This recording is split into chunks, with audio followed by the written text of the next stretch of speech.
Welcome to this week's edition of A Cowboy Life, the storytelling podcast presented by Smoothie King, blending goodness to fuel your greatness. I'm Brady Tinker.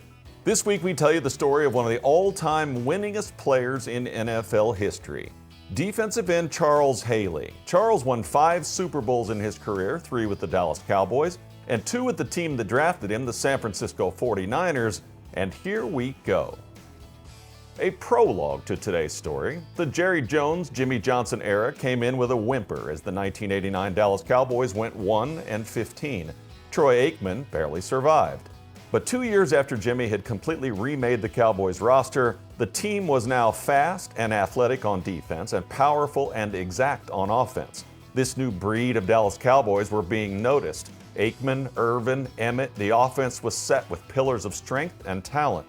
The defense already had Tony Tolbert, Jim Jeffcoat, Russell Maryland, and Tony Casillas to rush the passer, but they were missing that one piece, a true disruptor, with a nasty side maybe. Enter Charles Haley. But let's back up a bit, because you may remember, almost inexplicably, the Cowboys got Hall of Famer Charles Haley from their bitter rival, the San Francisco 49ers, in a trade. Here's Charles. Well, first we gotta go back to the draft. Okay.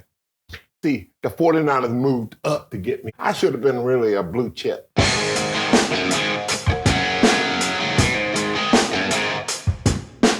Talent-wise, Charles Haley from James Madison University was astounding to watch. Long and fast with a relentless motor. But virtually nobody was watching. 1AA's James Madison was seen as competing against inferior talent. Add to that they had never had a player drafted into the NFL, so blue chip talent, yes. Blue chip on NFL draft boards, no. He almost didn't get drafted. The Redskins timed him, and they timed him right when he got back from Christmas. And he ran a 4.75. It was too slow for them. They didn't like him, so they went away. Then the 49ers came in, and they clocked him, and he ran 4.5. So they drafted him. That new voice is Charles' defensive coordinator, James Madison University defensive coordinator Danny Wilmer. Danny had coached and handled Charles, if you will, for 4 years in college, and he was a big fan. In 1986, the 49ers were in the middle of a dominant run of football with Joe Montana and their head coach Bill Walsh, both in their primes. Walsh was already known around the league as the genius, so in June of 1986, Charles boards an airplane after being drafted by the 49ers and heads to his new home in San Francisco. Easy, right?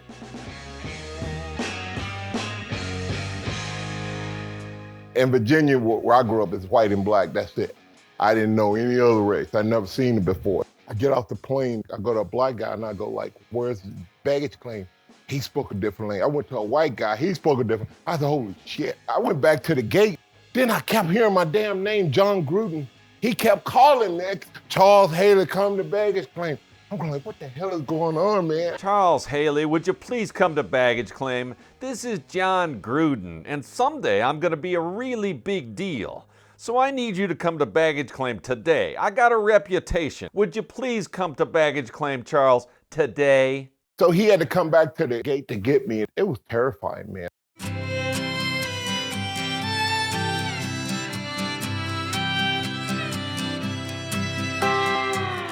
Charles Haley grew up on a farm in Gladys, Virginia, with older brothers who constantly worked him over. They picked on him. But his mother, Virginia, was always there with just the right kind of love for her youngest. She lifted him up, he would say. But Charles was clearly a different kid who, by the way, jumped off the screen when you watched film of him playing football. Long and fast with a relentless motor and a visible mean streak, and now he's in the big city in San Francisco and in the league. The NFL. The best news for Charles was he was reporting to head coach Bill Walsh, who couldn't wait to get him to San Francisco. The late, great Bill Walsh was your head coach when you got there. How did you find him, and did you guys get along immediately?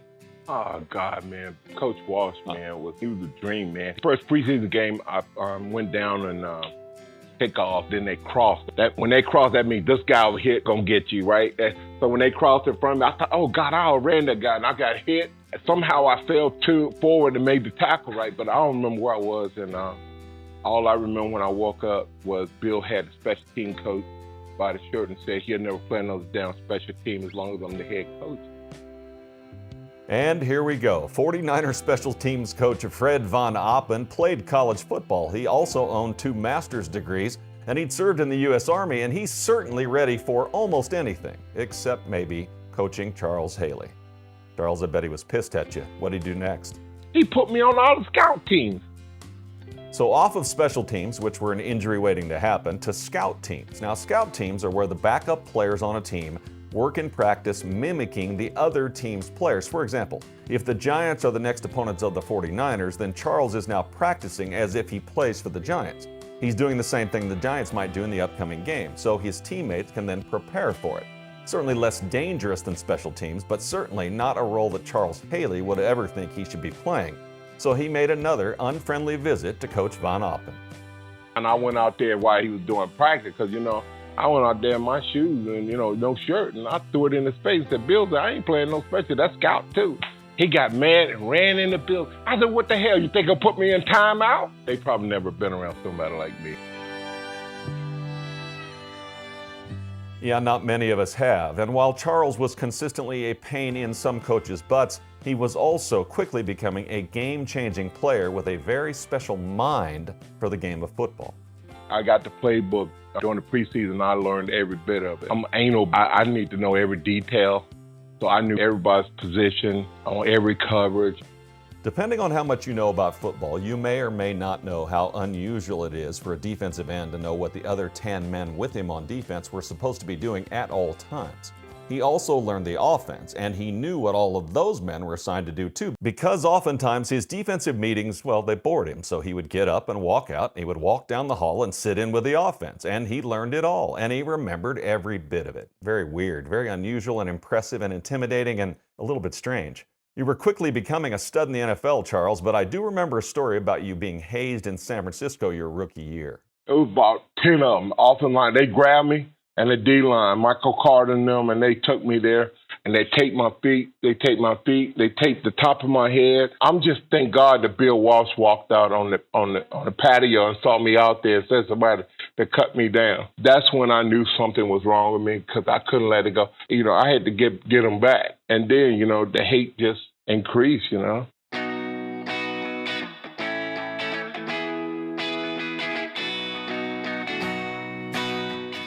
I mentioned earlier that Charles had older brothers growing up that were rough on him. They reveled in beating on him and keeping him down. And to this day, he has problems with how they treated him, period.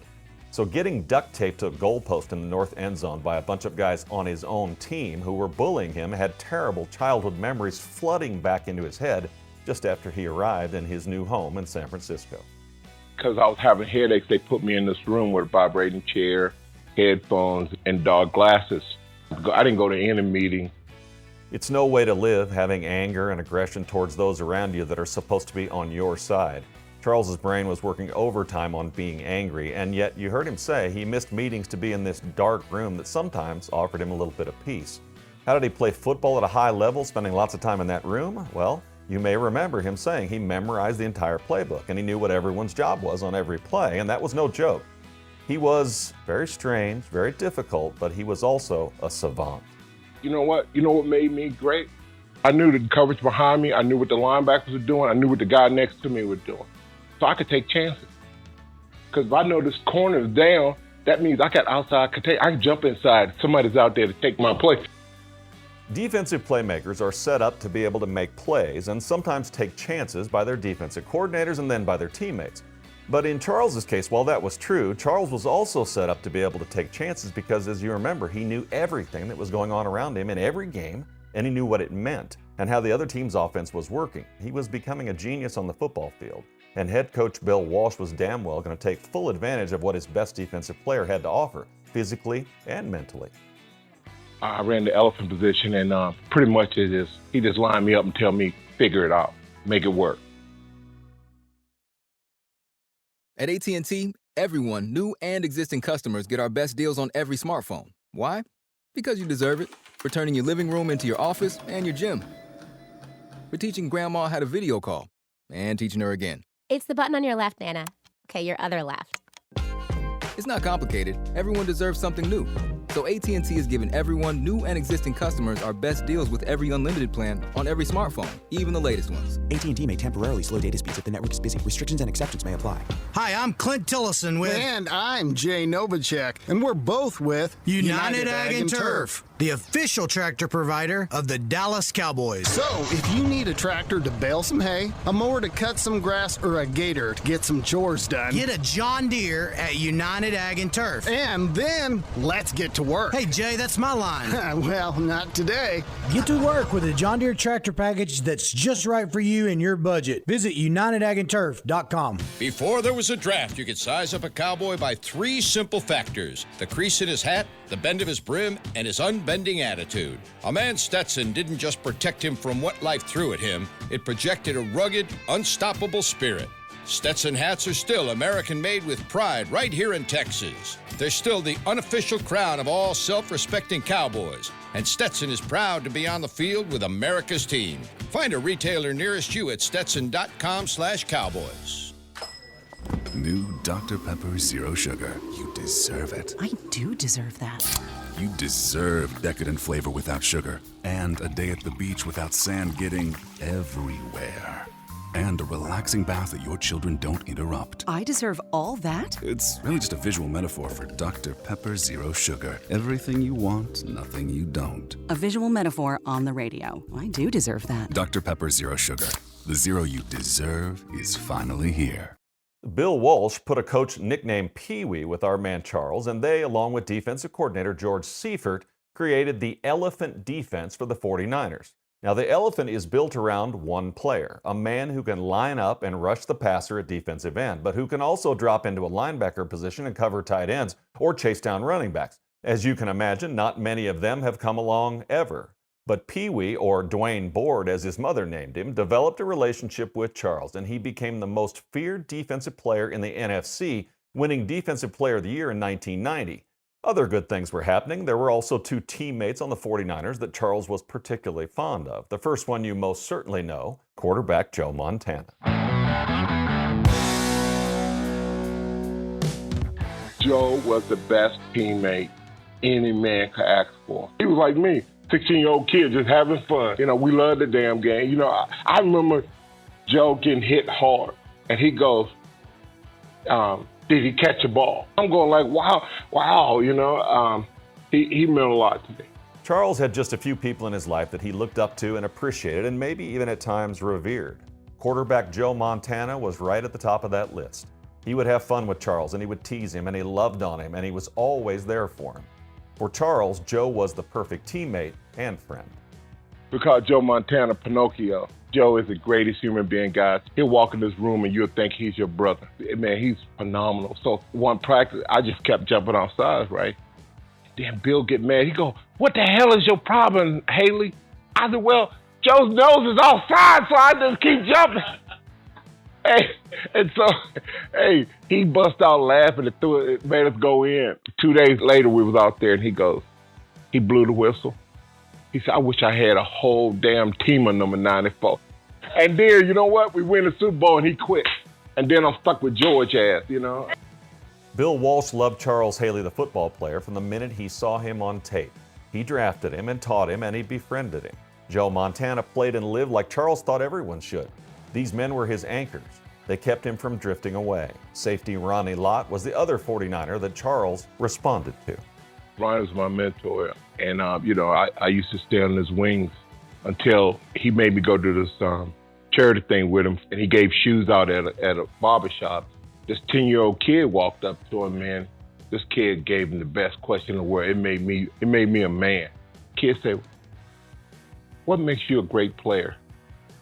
And he said, I play without fear. That was the last day I was under his wings. Hey, I found my own way after that point, but I didn't realize that was the biggest key to being a great football player, is to not allow fear to creep into your psyche. You know, and as I tell my kids, that's in everything in life. No matter what you do, the moment you let doubt is fear, and it'll cripple you. Ronnie Lott was a free safety that had been drafted by Bill Walsh and the 49ers 5 years before Charles came to San Francisco. Lott had been first-team All-Pro twice already, and he'd won 2 Super Bowls. But the story that tells you about Ronnie Lott, the man and the player, happened the year before Charles arrived. It was 1985, and he had snapped the end of his pinky finger in a playoff game. When the season was over, he opted not to have surgery because that would have caused him to miss several games in the upcoming 1986 season. So he asked the doctors to just cut the end of his finger off. After some teeth gnashing, doctors don't want to cut your fingers off if they don't have to. They did it. And a few months later, Charles arrived, and Ronnie, to nobody's surprise, was someone Charles immediately looked up to and even took harsh criticism from, if you can imagine that. A mentor for Charles. They won 2 Super Bowls together along with Joe Montana, but things for Charles in the Bay Area would not stay smooth for long. I think I probably had a nervous breakdown or something. I couldn't control my emotions, and the anger and the hate came out. You know, first of all, you have to remember, they cut Ronnie at the Pro Bowl. I was right there with Ronnie when he got cut. They humiliated him. And I couldn't forgive him for that. Because, you know, that's not right. So whatever I had to do to get out, I did.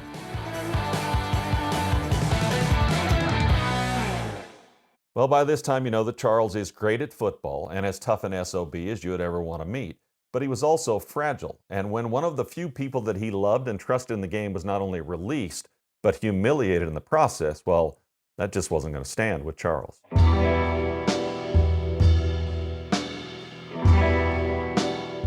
He held me accountable. The rest of them was scared to hold me accountable. Can you give an example? Well, it's everything. Hey, you know, being on time. You know, you're on time, you're late. Somebody setting your goals or your standards. Boy, who's setting your goals and standards? Hey, somebody set them, they limiting you, boy. He gave me tough love. You call it tough love, I call it the truth. And I needed that nourishment. Ronnie Lott was a mentor and a friend and a great player, but the 49ers decided he was getting older and that they could do with someone younger and cheaper at the safety position, and that sent Charles spinning, and it all came out after a game against the Raiders the following year. You see, Ronnie Lott was now a Raider, and the 49ers lost in a game that in Charles's mind pitted him against his big brother Ronnie, and all hell broke loose after the game. I was yelling and screaming at the team and stuff, and all of a sudden, you know, George wanted me to sit down, and I turned and I swung and I hit the brick wall, and then guys grabbed me and I was swinging, and I almost put my hand through that glass door where that wire is. So I cut my wrist and everything up. So I'm bleeding like crap, and doctors and them, they standing at the door going like, I ain't going over there. And so they go get Ronnie, and Ronnie comes in, man, and gives me a hug, and I'm in the locker room, I'm dressing. Next thing I know, they say, man, you gotta come over. So I run over. Charles has hit the glass. And the glass had wires in it. Like in the hospital, you know, they had wires in it.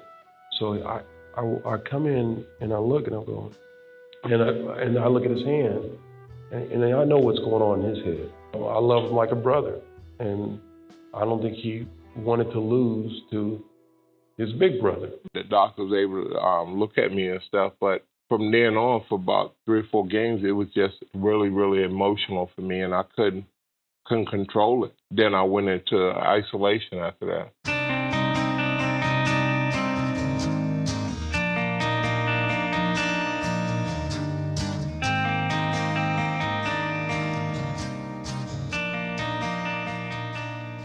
That new voice is the Hall of Fame safety Ronnie Lott, who was a mentor and brother to Charles, as you've heard, and we appreciate him chiming in on his friend. But truth be told, it wasn't just head coach George Seifert and the front office cutting Ronnie Lott that messed with Charles. The 49ers were also a year into a plan to replace the greatest QB ever, Joe Montana, the other teammate near and dear to Charles. I love Joe Montana. Steve and Joe are totally opposite. Steve, he never talked. He was a loner. Joe was always exciting. Joe was there from the beginning for me. And I loved Joe. And then when Steve came, I felt like Steve was trying to take his job, push him out. And I couldn't forgive him for that, man. It was a lot of things. Ronnie got cut. Everybody that I loved got cut that year. So it took a toll on me. And I took it out on Steve when I shouldn't have. Steve Young was an on-the-rise left-handed hotshot quarterback who could run and throw, and he had this air of confidence about him. Not like Montana, who certainly was confident, but he was always positive and fun to be around. Steve Young was right next to arrogant almost all the time, especially for a guy who went 3-16 as a starter in Tampa before being traded to San Francisco. But honestly, though, anybody could see that Steve Young could really play. And Joe Montana had been pronounced nearly physically dead about 3 times in his last 2 years in his mid-30s with back issues. So the 49ers traded for Steve Young and began to ready him to take the reins at quarterback. Only they couldn't really talk about it because he was replacing Joe Montana, winner of 4 Super Bowls, and as Charles told you, one of the greatest guys and teammates ever. The guy who was taking the brunt of Charles' frustration was his head coach, George Seifert, who had replaced Bill Walsh when he suddenly retired. Seifert, you may remember, was the defensive coordinator under Walsh, and he had a lot to do with Charles being the star of the Elephant defense. But truth be told, Charles never really took to George Seifert mostly because he wasn't Bill Walsh. Want to use what the pros use? How about the official men's skincare brand of the Dallas Cowboys, Jack Black? Right now you can get the Jack Black Starter, a curated collection of Cowboys locker room favorites for just $10 with free shipping. The starter includes 4 Jack Black skincare favorites plus a full-sized intense therapy lip balm. Go to getjackblack.com/Cowboys and use the code word TEAMJB. That's getjackblack.com/Cowboys. The Jack Black Starter, $10, free shipping. At AT&T, everyone, new and existing customers, get our best deals on every smartphone. Why? Because you deserve it. For turning your living room into your office and your gym. For teaching grandma how to video call and teaching her again. It's the button on your left, Nana. Okay, your other left. It's not complicated. Everyone deserves something new. So AT&T is giving everyone, new and existing customers, our best deals with every unlimited plan on every smartphone, even the latest ones. AT&T may temporarily slow data speeds if the network is busy. Restrictions and exceptions may apply. Hi, I'm Clint Tillison with... And I'm Jay Novacek, and we're both with... United Ag and Turf, the official tractor provider of the Dallas Cowboys. So, if you need a tractor to bale some hay, a mower to cut some grass, or a gator to get some chores done... Get a John Deere at United Ag and Turf. And then, let's get to work. Hey, Jay, that's my line. Well, not today. Get to work with a John Deere tractor package that's just right for you and your budget. Visit UnitedAgAndTurf.com. Before there was a draft, you could size up a cowboy by 3 simple factors: the crease in his hat, the bend of his brim, and his unbending attitude. A man's Stetson didn't just protect him from what life threw at him, it projected a rugged, unstoppable spirit. Stetson hats are still American-made with pride right here in Texas. They're still the unofficial crown of all self-respecting cowboys, and Stetson is proud to be on the field with America's team. Find a retailer nearest you at stetson.com/cowboys. He was a micromanager, man, and he was stickler on details. And I loved that part. I love that. You know, and the funny thing about it is he would tell his wife he never makes a mistake. Now, I told you I'm bipolar, right? So I'm saying that he thinks I'm dumb. He was thinking I was dumb because I'm black, So instead of listening to what he said, I turn it into a negative. And, it took me a while to figure that out. I had to start taking my medicine and then I had to go back and apologize to this guy, man, because you know what? He was patting me on the back, and then from that day on, man, things went south between us.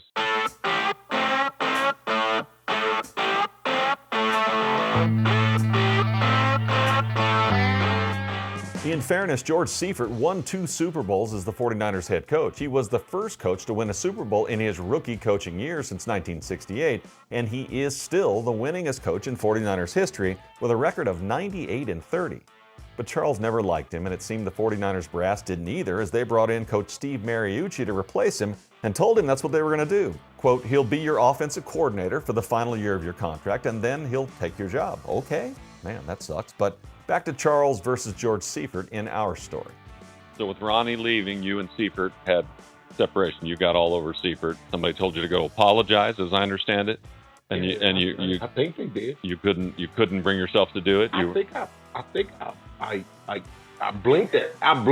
Hey, I was in the room with him and I was blinking and he didn't down. He couldn't read Morse code. That was his fault. I told him that too.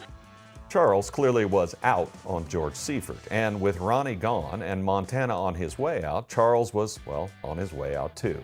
He abused his head coach verbally and quite on purpose, and then blinked his way through a non-apology. At the core of his disgust for his head coach was his incessant need to talk. He apparently was an over-talker that liked to hear himself talk, as far as Charles was concerned. I see the world black and white, and I don't ever see gray. It's black or white, and so I always just turn it. I flip it, and I don't like people that talk to me word magic for like 15, 20 minutes like George Seifert. Hell, I don't know what you just said. Hey, I don't know what did you just say? All I heard was something, and anything that I heard was negative. I think that's what our problem was, because Bill Walsh would call me in. He would say a couple sentences and tell me, get the hell out. And I said, okay, I'm good. You do sense the pattern here, right? Anyone who was replacing someone that Charles loved, like George Seifert replacing Bill Walsh, was destined to be compared to them and then to fall woefully short of them, and then to ultimately be met with disdain. It was part of his bipolar issues. He loved or he hated, and as he said, black or white. He only let a few people in and they could do no wrong, and anyone who replaced them was in for a long battle with Charles Haley. George said the last straw was when I told him I wasn't going to go to London or Japan or wherever they was going. And when they got back, they told me, just go home. And then I went home and I came back over there and they said I was traded to the Dallas Cowboys.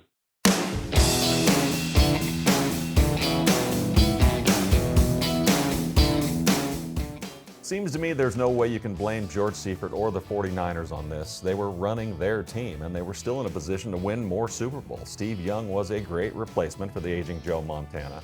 Ronnie Lott was 32 years old and expensive for an older safety. Teams make tough decisions all the time in this exclusive league, the NFL. But when dealing with Charles, you had to understand, he needed his guys, and Walsh, Montana, and Ronnie Lott were his guys, and now they were all gone. And so was Charles. Here's the good news. This problem child that was coming to Dallas was a monster talent, and the Cowboys had just the owner and head coach to handle him, because winning was on their mind. And you remember the name of this story told to us by Charles at the beginning. I'm into winning. I ain't into that friend shit. I'm into that win shit. You want to be my friend? Let's do some win, okay? Hey, Postlog. This is just the start of the ride with Hall of Famer Charles Haley. We've seen all of his sides now, and now they're all coming to Dallas to meet Emmett and Troy and Michael and Jimmy and Jerry, and this is going to be fun. Charles Haley won 2 Super Bowls in San Francisco, and he has a murderer's row of talent waiting on him to be his teammate in Dallas with the Cowboys. That's next time on part 2 of the Charles Haley story about football and winning and other stuff.